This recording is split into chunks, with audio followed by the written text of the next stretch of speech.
Halo teman-teman, gak usah pakai inilah ya. Nah ini di samping gua ada orang yang sangat penting di Rans Cilegon. Halo bro, Bayu Eka Sari, Bes, bener ya nama lu ya? Yes, Bes, betul sekali. Lu tau gak gue pernah interview lu? Di? Nggak inget. Di lapangan A. Waktu itu latihan Luis Mia. Kayaknya Luis Mianya yang wawancara. Jadi mereka pada ini Luis Mia, terus gue pikir udah standar nih, gue wawancarain aja deh. Lu nggak tahu kan? Lupa gue kayaknya. Nah, saking terkenalnya dia. Nah oke, saking udah lamanya. Pengalaman luar biasa. Jadi gue sengaja nih mau ngobrol sama brother gue. Lu ini ya asisten pelatih di Rans Cilegon. Ini yang mau sebentar lagi mau main, tim yang lagi exposure-nya lagi luar biasa. Dan gue nggak ada persiapan sama sekali. Bukan nggak ada persiapan karena apa ya? Karena pasti dari sumbernya langsung gue tanya satu pertanyaan akan banyak informasi yang mengalir. Nah sekarang apa yang paling menarik ya? Mungkin karena lu asisten pelatih, jadi gue nanya secara teknis dulu lah. Misalnya pemainnya persiapannya gimana, berapa pemain yang dibawa, terus kira-kira mainnya nanti seperti apa, Nah ini lawan Dewa United. Selasa jam 3 sore kalau nggak salah. Oke, gimana? Nah dari persiapan sendiri sudah cukup baik ya menurut gua, dan untuk ukuran Liga 2 kita termasuk salah satu yang paling awal lah istilahnya dalam mempersiapkan tim. Kita tahu kalau nggak salah waktu itu sekitar bulan Maret kita udah melakukan seleksi pemain, terus kita udah mulai istilahnya cari-carilah gambaran kira-kira gimana nih kompetisi Liga 2 ke depannya. Nah, di situ ada Om BN, ada Nasuha, ada Nurholis pelatih fisik, dan ada Pak Yanuar dari pelatih kiper. Istilahnya pelatih udah ada, terus habis itu ada manajernya cap, manajer player. Nah, dari situ dimulai dari situ kita nyari pemain sesuai dengan kebutuhan kita tentunya. Kita tahu Om BN itu kan dia adalah instruktur di PSSI. Terus gue juga adalah lulusan pelatih dari sekolah pelatih di PSSI, Bang Nasuha juga sama, Nurholis juga sama, Pak Yanuar juga sama. Nah di sekolah sepak bola, sekolah pelatih di PSSI itu kita tuh ada namanya filosofi sepak bola Indonesia, Vilanesia. Nah istilahnya kita mencoba bermainnya yang mendekati itu, mendekati Vilanesia itu, karena itu kan filosofi sepak bola yang ada di Indonesia, dan kalau bukan kita yang mempopulerkannya, mengkampanyekannya di istilahnya dari level seperti saat ini, siapa lagi gitu kan? Nggak akan mirip-mirip seperti itu, nggak akan kayak tiki-taka Barcelona segala macam, nggak. Pasti akan ada mixnya, pasti kan ada plus minusnya, tetapi kita mencoba istilahnya ini kita tuh ditunjukin jalan. Ini adalah jalannya, kita coba lewat jalan yang itu istilahnya. Nah, satu pertanyaan gue, kalau gue lihat tadi komposisinya yang gue tahu ya, lu kan relatif muda nih Bes, Coach Bes nih. Sementara teman-teman yang lain kelihatannya sudah generasi boomer ya kalau nggak salah. Nah, itu kan selalu ada gap tuh biasanya. Lu punya mindset yang berbeda pasti ya. Mungkin gue masih bisa lah ikut generasi lu lah. Sementara mereka siapa nih, pelatih apa pemain? Iya kalau pemain udah pasti 20-an umurnya kan. Nah, susunan pelatih ini kan tadi gue lihat umurnya boomers dengan generasi yang sekarang. Nah, ini kan pasti ada perbedaan. Apakah ini pertanyaan standar, cuman gue mau jawaban yang karena lu di dalam lu bisa langsung ngasih tahu. Apakah itu menjadi jurang pemisah atau justru saling melengkapi? Kalau melengkapi, jawabannya enggak ya, karena balik lagi, gue pernah ikut banyak pelatih istilahnya, apalagi asing khususnya. Ikut Coach Luis Milla, ya kan, nggak ada masalah sama sekali, orangnya baik, humble semua, dia mengayomi. Dan fans juga suka sama dia, kan? Sama dia, menghargai kita juga. Walaupun bahasa Inggrisnya nggak pede, padahal dia bisa ya. Bisa sebenarnya. Nggak pede kan? Dan itu yang membuat lo ada kerjaan ya. Ngasih gue kesempatan, itu makanya gue kerja. Yang gue sangat senang dengan dari beliau adalah dia ngasih gue kesempatan. Nah, terus kedua ada Coach Simon McManamy, sama juga. Kalau orang banyak bilang dia gagal, dia di kualifikasi Piala Dunia dia kalah berturut-turut segala macam, menurut gue itu cuma matter of luck aja, dia kurang beruntung istilahnya. Tapi dia punya kualitas luar biasa dan dia memberikan gue kepercayaan juga, dan gak ada masalah juga tadi yang soal yang umur itu. Terus abis itu gue kerja di federasi, gue jadi asistennya Coach Indra Safri, sama juga perbedaan umur juga ada, gak ada masalah juga karena menghargai gue juga, ngasih juga kepercayaan. Dan sekarang gue ikut Om Bambang Nurdiansa, sama juga istilahnya, walaupun umurnya agak berjauh berbeda, gue seperti anak, kayak anak ya, kayak anaknya beliau, tetapi dia nggak mandang umur gue, dia melihat gue punya apa istilahnya tanggung jawab di sini, gue punya tugas di sini, ya gue harus memaksimalkan apa yang gue bisa gitu loh. Dengan dengan catatan gue membantu tim untuk membantu tim. Dan ini yang membuat gue pengalaman gue di masa lalu tuh akhirnya gue mikir, ternyata sama Om Bambang juga luar biasa, sama enjoy-nya, sama happy-nya, sama ketika gue kayak sama Luis Milla, sama Simon, sama Coach Indra Safri. Itu karena dihargai, karena dipercaya, dan kalau udah kayak begitu, perbedaan umur itu udah jadi nggak ada, bukan patokan. Ya, jadi kalau gue lihat asik banget. Kalau ngeliat CV-nya Coach Bes ini, sebenarnya dia mau bilang kan, dia dengan Luis Milla, dan emang itu faktanya ya. Ini kan orang Spanyol yang punya gaya berbeda, walaupun beliau ini juga punya CV sekolah macam-macam nih di Perancis ya, Perancis, di Brazil, jadi dia bisa 4 bahasa. Jadi nggak heran, ini ibaratnya seperti Ronaldo. Jadi, dia bisa menyesuaikan di segala medan, itu yang penting, itu penting. Nah, gue juga sedikit berapa kali kalau kita lagi siaran, gue lihat dia bikin contekan, ngintip tim lawan ya kan. Nah, jadi mungkin gue dari situ sebenarnya gue udah tahu, oh ini berarti dia melengkapi kayaknya ya, melengkapi apa yang mungkin di head coach atau jajaran pelatih lain yang mungkin mereka tidak bisa lagi menyesuaikan dengan update zaman sekarang. Ini yang kan? Mungkin kita perlu garis bawah ya, juga kasih tahu ke teman-teman semua juga. Kalau misalnya kita tuh punya kekurangan, jangan terfokus pada kekurangan itu, fokus pada kelebihan kita. Dan cari solusi kekurangan itu. Kelebihan kita tuh harus benar-benar maksimalin gitu loh. Terus ada kekurangan ini nggak bisa nih kita ngerjain suatu hal misalnya. Jangan kita kayak, waduh nih kayaknya gua nih orang yang nggak bagus, gua nih harus nggak percaya diri, nggak. Misalnya gua nih. Gue bukan pemain bola bang, istilahnya passing aja pasti salah-salah, main bola jalan aja atau lari aja atau shooting aja semua pasti salah-salah. Tapi gue ngerasa itu nggak akan jadi penghambat gue buat gue jadi seorang pelatih atau jadi seorang komentator. Gue maksimalin apa yang gue bisa, makanya kalau siaran di DPI gue pasti datang lebih awal, gue pasti bawa catatan karena gue nggak mau kalah dengan senior misalnya, ya kan, yang udah punya pengalaman lama, lu, Justin, Bang Palen semua kan. Kalau kalian mungkin nggak butuh catatan, tapi gue pasti butuh karena istilahnya ada umur tadi, gue masih muda, terus gue nggak punya pengalaman di jurnalis misalnya, atau gue juga bukan pemain bola, jadi gue harus memaksimalkan apa kira-kira yang gue nggak bisa. Terus apa yang gue bisa ini adalah gue tuh enjoy banget kalau gue lihat pertandingan, gue nonton ini, akhirnya ya udah mainnya di statistik. Tapi kalau gue lihat gini, gue orang yang di belakang lu gue appreciate lu dari awal. Kenapa? Karena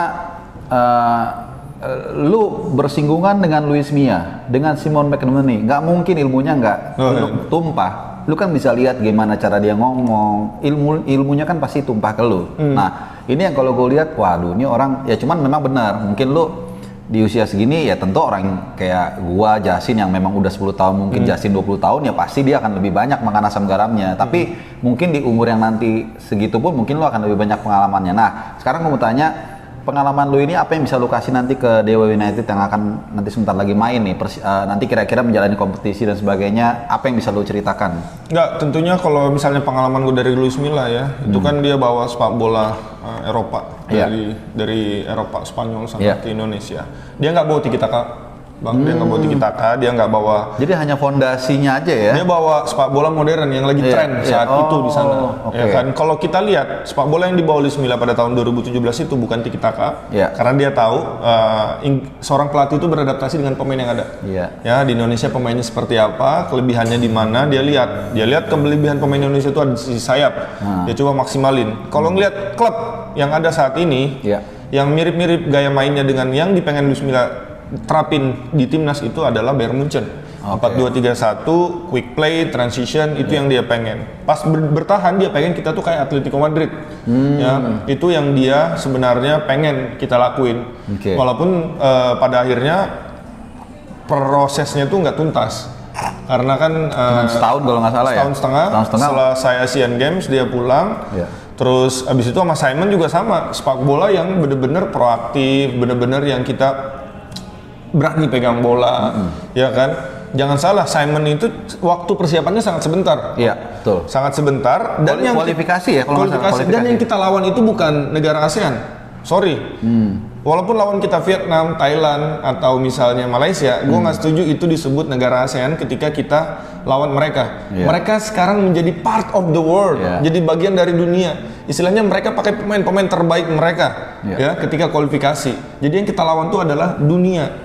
Jangan samakan ketika kita main di AFF lawan Thailand versi AFF. Mereka pasti pakai lapis kedua atau pemain liga, pemain Jepangnya nggak main, yang main di Jepang. Begitu pula dengan Vietnam, pasti beda tingkat keseriusannya. Disitulah kalahnya Simon waktu itu. Persiapannya sedikit, terus lawannya benar-benar sudah dan ekspektasi fans Indonesia kan biasanya selalu tinggi kan. Bahkan sempat kita ngobrol sama Simon, kenapa nggak kita lawan Uzbekistan aja atau Iran sekalian atau misalnya Jepang sekalian, karena pasti ekspektasi masyarakat nggak akan tinggi. Masuk akal ya, daripada lawan yang dianggap bisa kita kalahin. Orang-orang anggapnya itu adalah istilahnya kita tuh ada di lingkaran bahwa kita di ASEAN kita tuh bisa ngelawan gitu loh. Iya, padahal levelnya sorry to say ya sebenarnya udah di bawah Thailand. Gue sebagai pelatih gue sangat confident dengan kualitas pemain-pemain yang ada. Apalagi teman-teman istilahnya udah bukan pelatih pemain aja, udah hubungannya sekarang dengan Evan Dimas, dengan Hansamu, itu udah kayak abang ade lah, udah deket istilahnya. Gue percaya dengan kualitas mereka, tetapi jangan lupa Indonesia ini prosesnya sempat terhambat. Kenapa? Kapan? Itu adalah ketika waktu di ban. Ketika di ban itu kan berapa tahun? 16 tahunan. 1-2 tahun vakum. Nah, ini istilahnya kalau kita mau naik kelas, istilahnya kita dalam sekolah nih, ada momen kita tuh nggak naik kelas, orang lain naik kelas, istilahnya. Kan jadi ngejar ketinggalan ya. Kepintaran kita tentu nggak akan sama seperti itu. Nah, ini yang buat menurut gua fans-fans Indonesia kadang-kadang mereka ekspektasinya terlalu tinggi, nggak realistis berarti ya.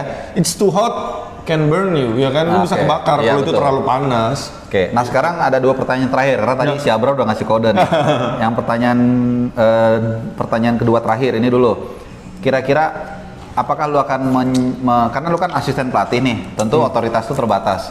Gimana lu caranya menyesuaikan antara gayanya si Coach Banur dengan lu yang mungkin sudah punya mindset gaya main seperti let's say Luis Milla gitu? Gaya main yang gue pengen tentu yang tadi gue udah bilang di awal adalah Villanesia. Betul. Dan jangan lupa Villanesia itu juga terinspirasi dari gaya main Timnas ketika tahun 2017, which is pelatihnya adalah Luis Milla. Jadi nggak jauh beda Villanesia dan Luis Milla. Jadi dengan Coach Banur gimana? Nah, disitulah menurut gua nggak ada masalah sama sekali, karena filosofi sepak bola Indonesia dan filosofi gaya bermain Luis Milla atau bahkan Simon atau bahkan Indra Safri itu beda-beda tipis. Jadi nggak ada masalah, nggak ada proses adaptasi. Komprominya dikit lah ya. Komprominya sedikit, kita ngelakuin namanya mix ya, karena kita nggak bisa paksakan kualitas misalnya pemain-pemain yang kita punya harus main tiki taka misalnya, atau harus main seperti di tim nasional. Nah, ini yang tidak membuat gue tuh jadi semakin percaya diri dan semakin kayak misalnya, oh yakin bahwa di sini gue bisa berguna juga. Ya, misalnya Om BN ketika dia ngelatih, ya tugas gue bantu mengamati kualitas pemain, bagaimana performanya, kasih data-data primer ya. Gue mungkin ngomong sama Om BN, kan kita banyak sering diskusi, gue bilang Om, kayaknya pemain ini hari ini kurang perform, atau Om kayaknya pemain ini bagus sekali hari ini, kayaknya kenapa nggak kita coba dia main jadi striker ya misalnya, atau nggak kita coba ini main di kanan, atau kita coba dia main di second striker ya. Terus ada momen-momen juga di mana gue ngedeketin pemain, gue ngobrol sama pemain, gue tanya gimana teknis ya, teknis ya? Gimana perasaan lu, kira-kira apa nih yang kurang dari tim kita nih yang perlu kita improve, yang bisa gue bantu supaya tim. Itulah menurut gue bagian kecil gue di runs istilahnya. Gede lah, itu penting itu. Buat istilahnya gimana caranya supaya pemain-pemain ini, tim ini perform. Ya, dimana biar bagaimanapun kan head coach yang ngambil keputusan dan yang main di lapangan adalah pemain kita. Gimana caranya supaya bisa ngebantu semaksimal mungkin gitu loh. Kontribusi ya. Nah, ini lawan Dewa United, ini kan Pak Bos yang paling nomor 1 yang di mana di Ciganjur kan nonton. Berapa skor? Nggak, sedikit aja lah kira-kira gimana lah komparasi kekuatan inilah. Menurut gua Dewa United juga bukan tim sembarangan. Nah, ini biasa nih kalau preskon di timnas Indonesia begitu dia muji lawan. Gua sering loh preskon lawan bagus, kami sangat menghargai. Tahu nggak kelebihan gua mungkin dibanding mungkin pelatih-pelatih baru yang lain adalah gua sering banget preskon 2 tahun terakhir, 2-3 tahun lah. Tapi jangan ini dong ya, kami tetap menghargai lawan, jangan gitulah. Makanya gua bilang gua sering banget preskon sama Luis 2 tahun. Hampir 2 tahun, sama Simon setahun. Pokoknya bahasnya udah, semoga besok kita bisa memberikan hasil yang maksimal. Mohon doanya. Enggak, tentu harapan gue ya, kita bisa maksimal. Itu tadi. Dan anak-anak bisa mengaplikasikan apa yang sudah kita latih. Iya, itu yang penting ya. Menurut gue 2-3 bulan terakhir ini intensitas latihan udah mulai meningkat. Dan Dewa United juga bukan lawan yang mudah, karena kurang lebih lah barengan lah sama kita startnya. Iya, mirip-mirip juga model ya. Karena beberapa tim di Liga 2 menurut gue itu masih baru-baru sebulan atau 2 bulan terakhir persiapan. Pati sedangkan kita udah lebaran bareng, gue ngikutin juga soalnya udah lama juga. Kelihatannya memang digodoknya lebih ini. Nah, harapannya bisa dapatkan hasil yang maksimal dan menurut gue Dewa bukan satu-satunya tim yang ada di grup. Masih ada pertandingan yang lain, masih ada lawan-lawan yang lain yang nggak kalah kuatnya. Dan kita di tim kita percaya bahwa setiap pertandingan adalah final. Jadi kita persiapkan game by game, bukan kayak habis ini lawan ini kita harus simpan pemain apa. Jadi game by game. Udah jauh ya. Nah, kalau itu tadi soal Rans Cilegon yang kelihatannya persiapannya sangat bagus dan hasilnya juga kelihatannya mudah-mudahan bagus, tapi tidak demikian dengan Juventus yang kayaknya masih agak terus berjuang ya. Roma lumayan lah proses 4. Oke. Seru banget, tapi Coach Bes sudah tadi dipanggil untuk siaran, jadi lain kali agak lebih panjang lagi. The best buat Rans Cilegon ya, bro. Thank you. Jadi thank you lagi udah mau, ini perdana nih. Ya lo ngobrol di channel Bung Harpa. Kalau dia juga, beliau juga ada nih channel dia, tapi dia lebih banyak, udah 10.000 subscriber. Lagi off. Gue baru 700 sekian, sedikit. Oke, thank you, sukses terus buat Rans Cilegon dan juga Coach Bes. Bye.